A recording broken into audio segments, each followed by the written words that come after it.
السلام علیکم۔ اس وقت جو ملکی حالات ہیں اس میں یو این او کی رپورٹ ہے کہ 33 ملین کے قریب پاکستانی سیلاب کی وجہ سے متاثر ہوئے ہیں۔ ہم اپنے ویلفیئر ٹرسٹ کے ذریعے لوگوں تک خوراک کی جو بنیادی چیزیں ہیں وہ پہنچانے کی مکمل کوشش کر رہے ہیں، جس کے لیے ہم نے ایک ٹیم تشکیل دی ہے جو مختلف ہر ممکن طریقے سے جو ضرورت مند لوگ ہیں وہاں تک پہنچتی ہے، اور ایک طریقہ کار کے تحت ہم چیزوں کو شیڈول میں بنا کے تقسیم کرتے ہیں۔ جو ہماری ٹیم کی دی ہوئی معلومات کے مطابق راجن پور میں صورتحال انتہائی سنگین ہے۔ یہاں پر 3 طرح کے تقسیم کرنے والے ہیں اور 3 ہی طرح کے سامان لینے والے پائے جاتے ہیں۔ پہلے تقسیم کرنے والے وہ ہوتے ہیں جو کسی دور دراز شہر سے راشن کا سامان لے کر آتے ہیں اور انہیں کچھ معلوم نہیں ہوتا کہ وہاں کون مستحق ہے اور کون مستحق نہیں ہے۔ یہ لوگ مین شہر کے اندر جہاں سیلاب سے کسی شخص کو بھی کوئی نقصان نہیں ہوا ہوتا وہاں پر کسی جگہ ٹرک کھڑا کرتے ہیں، سامان تقسیم کرنا شروع کر دیتے ہیں، سیکنڈوں میں ٹرک خالی ہو جاتا ہے اور وہ ویڈیو تصویر بناتے ہیں اور چلے جاتے ہیں کہ راشن تقسیم ہو گیا۔ یہ لوگ ایک بار کے لیے ایک ہی دن کے لیے آتے ہیں اور دکھاوے مکمل ریکارڈ ویڈیو بنا کر چلے جاتے ہیں۔ یہ دوبارہ نہیں آتے اور کئی سال تک ویڈیو کو لوگوں کو دکھاتے رہتے ہیں کہ یہ ہم نے کام کیا۔ دوسرے تقسیم کرنے والے وہ ہوتے ہیں جو شہر میں سامان تقسیم نہیں کرتے بلکہ ان علاقوں تک پہنچنے کی کوشش کرتے ہیں جو کسی حد تک سیلاب سے متاثر ہوتے ہیں، جہاں پختہ سڑکوں کے ذریعے ان کے ٹرک بھی آسانی سے پہنچ سکتے ہیں۔ یہ کسی جگہ پر ٹرک کھڑا کر دیتے ہیں اور کئی دن کے بھوکے پیاسے فاقوں کے شکار افراد ٹرک پر ٹوٹ پڑتے ہیں۔ ایک ایک شخص کئی تھیلے اٹھا کر بھاگنے لگ جاتا ہے اور اگر ٹرک ڈرائیور یا ٹرک کے ساتھ آنے والے سامان تقسیم کرنے والے ویڈیو بنانے والے ان کو روکتے ہیں یا روکنے کی کوشش کرتے ہیں، وہ ان پر بھی ٹوٹ پڑتے ہیں اور انہیں تشدد کا نشانہ بناتے ہیں۔ کئی بار ویڈیو بنانے والا ٹرک ڈرائیور یا دیگر مشکل سے جان بچا کر بھاگنے میں کامیاب ہوتے ہیں اور یہ لوگ ان کے پاس موجود پیسے تک بھی چھیننے کی کوشش کرتے ہیں۔ اس لیے راشن مالکان کسی ٹرک کو کرایہ پر لیتے ہیں اور سامان لوڈ کرتے ہیں، خود ساتھ نہیں جاتے۔ اس علاقے میں پہلی بار جانے والے حالات سے بے خبر ڈرائیور اور ویڈیو بنانے والے کو اللہ کے حوالے کر کے بھیج دیا جاتا ہے۔ ڈرائیور جب اس علاقے میں پہنچ کر راشن تقسیم کرنے کے لیے رکتا ہے تو غول کی شکل میں لوگ اس ٹرک پر وحشیوں کی طرح بھاگتے ہیں۔ جب ڈرائیور خطرے کو بھانپ کر وہاں سے فرار ہونے کی کوشش کرتا ہے تو اندھا دھند ٹرک کے پیچھے بھاگنے اور کچھ اس کے اوپر چڑھ جاتے ہیں اور کچھ پیچھے لٹک جاتے ہیں۔ اس طرح یہ سلسلہ چلتا رہتا ہے۔ ہماری ٹیم روزانہ ایسے درجنوں واقعات دیکھتی ہے جن میں آنکھوں کے سامنے کئی لوگ حادثات کا شکار ہو جا کر زخمی بھی ہوتے ہیں۔ آج ایک ایسی ہی جگہ پر 3 ٹرک سامان لے کر جو پہنچے، ٹرک رکا، ایک لشکر بھاگتا ہوا ٹرک کی طرف بڑھا۔ ٹرک ڈرائیور اور اس کے ساتھ آنے والے جو دوست تھے ان کے ہاتھ پاؤں پھول گئے، لیکن انہیں بھاگنے کا موقع نہیں ملا۔ ٹرک کے ارد گرد لوگوں نے گھراؤ کر لیا۔ ٹرک والے نے جان بچا کر بھاگ جانے کی کوشش شروع کی۔ اس دوران لوٹ مار شروع ہو گئی۔ اس لوٹ مار میں 2 گروہ جو وہاں پر سامان کو چھینا چھپٹی کر رہے تھے وہ آپس میں جھگڑ پڑے۔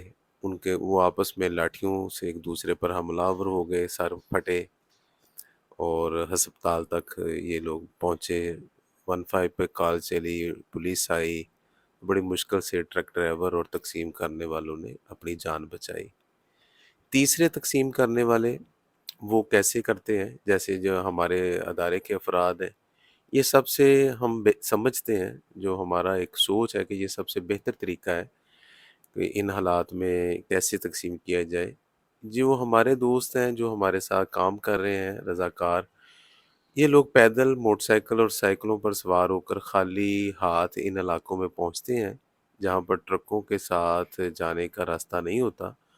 وہ لوگ سب سے زیادہ مظلوم قابل ترس ہوتے ہیں، اور اپنی عورتوں اور بچوں کے ساتھ کسی جزیرہ نما جگہ پر ڈیرے ڈال کر اللہ کی طرف سے کسی غیبی امداد کا انتظار کر رہے ہوتے ہیں۔ اور یہ آپ ہماری اکثر تصاویر میں بھی دیکھ چکے ہوں گے۔ تو یہ ان کے ارد گرد پانی کھڑا ہوتا ہے، یہ ان لوگوں سے، ان سے شناختی کارڈ یا ان کے ساتھ ہمارا لوکل یہاں راجن پور کے رہائشی لوگ بھی ہوتے ہیں، جو ان کے شناختی کارڈ کی تصویر بناتے ہیں، ان کو ہم ٹوکن دیتے ہیں، اور ان کی لسٹیں بنانے کے بعد ان کو ہم اپنے کیمپ آفس کا پتہ دیتے ہیں، جو کہ وہ بالکل قریب ہی ہے، اور وہاں پر وہ آ کر ایک طریقہ کار کے تحت اپنا جو سامان ضروریاتی زندگی ہے، ٹینٹ ہے، کھانے پینے کا سامان ہے جس میں کھجوریں ہیں، جوتے، اپنا بسکٹس ہیں، دودھ ہے، چینی ہے، چاول ہیں، دالیں ہیں، یہ سارا سامان، گھی ہے اس کے لیے، اور اس کے علاوہ لباس ہے اور جوتے ہیں ان کے لیے، یہ سارا سامان ان کو ایک طریقہ کار کے تحت تقسیم کر دیا جاتا ہے۔ اس کی ہم نے اپنے سوشل میڈیا پیجز پر جو ہے تصاویر بھی شیئر کی ہیں۔ ہمیں کافی سارا لوگوں کی طرف سے ایک بار بار میسیجز آ رہے ہیں کہ جی اس میں خواتین کا ایک خاص سامان جو ہوتا ہے وہ بھی تقسیم کیجیے۔ تو کسی نے سامان تقسیم کیا، اور اس میں وہ جو پیڈز وغیرہ ہیں وہ بھی تقسیم کیے۔ تو کچھ دنوں کے بعد وہ دوبارہ لوگ وہاں گئے تو ان کو وہ جو سامان جو انہوں نے تقسیم کیا تھا، تو لوگوں نے اس کو ٹوائلٹ پیپر کے طور پر، بچوں کے ٹوائلٹ پیپر کے طور پر استعمال کیا ہوا تھا۔ یہ لوگ صدیوں سے اپنی روایات کے پابند لوگ ہوتے ہیں، اور انہوں نے صدیوں سے جو طریقہ کار اپنے لیے متعین کیے ہوئے ہیں اس کے تحت ہی چلتے ہیں۔ ان کو جو ہمارے شہر والے طریقہ کار یا ان سے ایک اہمیت یا ان کا علم نہیں ہے، اور اس بارے میں گفتگو کرنا بھی ایسے ہی ہے جیسے اپنے آپ کو موت کے منہ میں ڈالنا۔ بہت سارے لوگوں کے سوال آ رہے تھے اس لیے اس کے اوپر بات کی گئی ہے۔ کل 31 تاریخ کو سیلاب زندگان کے بارے میں لسٹیں بنائی گئی تھیں، ان کو کیمپ آفس بلا کر تقسیم کیا گیا۔ الحمدللہ انہوں نے بڑے طریقہ کار کے تحت چیزوں کو تقسیم کیا۔ وہاں جو موجود ہمارے ساتھ افراد ہیں انہوں نے بھی اس بات کو سراہا، اور کل ہی ہمارے ایک اور دوست ہیں بلال صاحب، تو انہوں نے ہمارے ساتھ بہت تعاون کیا۔ انہوں نے ماشاءاللہ ہمیں پانی کی پیٹ بوٹلز کی ایک کثیر تعداد کی جو سیلاب زدگان کے لیے فراہم کی، اور ان کی طرف سے اور بھی مزید اس کو اضافہ کا وعدہ کیا گیا، اور ہمیں اللہ تعالیٰ توفیق دے، ہم یہ جو سامان ہے کسی نہ کسی طرح ارینج کر کے یہاں تک پہنچاتے رہیں گے۔ اب جو ہمارا آگے ٹارگٹ ہے، ہم ان لوگوں کے لیے گھر بنا کر دینے کا ٹارگٹ ہے، جس میں ایک کمرہ ہوتا ہے، اور یہ گھر کا جو ماڈل ہے ایک سمپل سا گھر ہوتا ہے، اونچا ہوتا ہے عام سطح زمین سے، تاکہ کوئی اگر بارش اور پانی کا نہ ہو۔ اور یہ لوگ گھروں کے سائڈوں پر چار دیواری نہیں بناتے، اور یہ ان کے گھروں کے سائڈوں پر جھاڑیاں لگی ہوتی ہیں جو ایک صدیوں سے اس طریقہ کار کے تحت زندگی گزارتے ہیں۔ تو ہماری کوشش ہے کہ ہم ان کو ایک کمرے کا گھر بنا کر، الحمدللہ پکا گھر بنا کر دیں، جس کے لیے آپ دوستوں کی طرف سے مسلسل تعاون ہو رہا ہے، اور انشاءاللہ ہوتا رہے گا، اور جس کی ہمیں مکمل آپ کی طرف سے امید ہے۔ جزاک اللہ۔